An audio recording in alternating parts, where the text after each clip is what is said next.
Hi, my name is Steve Kenniston, Vice President of Technology Strategy for Storwize, and welcome to today's Compressed Thought.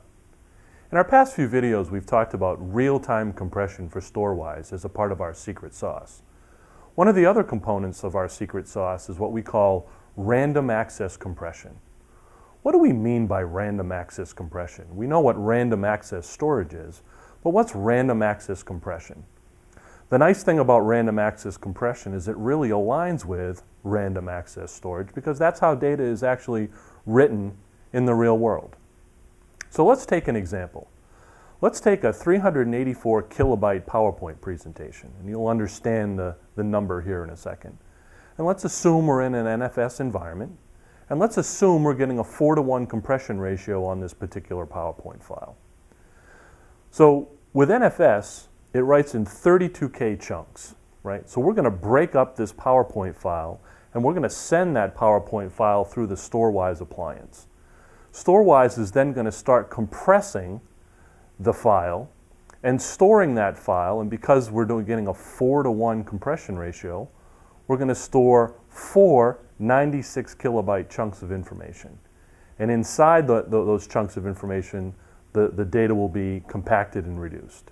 So the first thing that Storwize is going to do as the data is written through the appliance is we're going to write out the file envelope.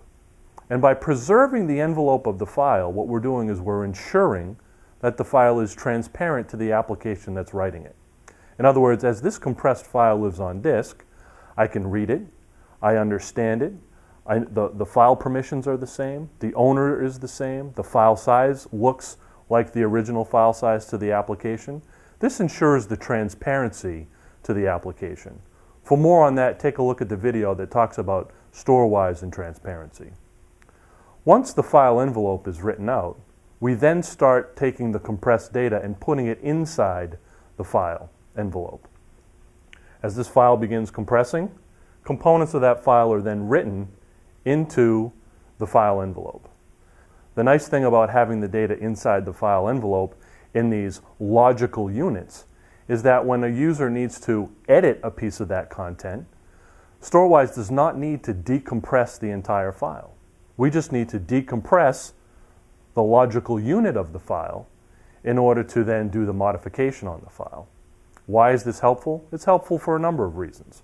One, we preserve the compression ratio of this file. So without adding fragmentation, Storwize is able to decompress the file, decompress the component of the file, make the modification, and write it right back in to that segment of the file. Number two, it allows us to ensure no performance degradation. By only reading and writing smaller pieces of the compressed file, we're doing less I/O, that's less overhead on the array, and we're ensuring storage performance. And the third thing has to do with your downstream processes. Most companies that do backup, especially in the data deduplication arena, will tell you to decompress your file before you actually do the backup. The reason for that is that compression, normally, traditional compression, messes up deduplication ratios.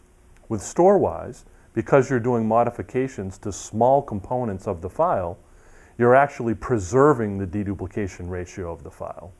So the benefits are maintaining your deduplication ratio, ensuring that there are no downstream performance effects, preserving the performance of your storage array, and aligning to your downstream processes such as backup and data deduplication.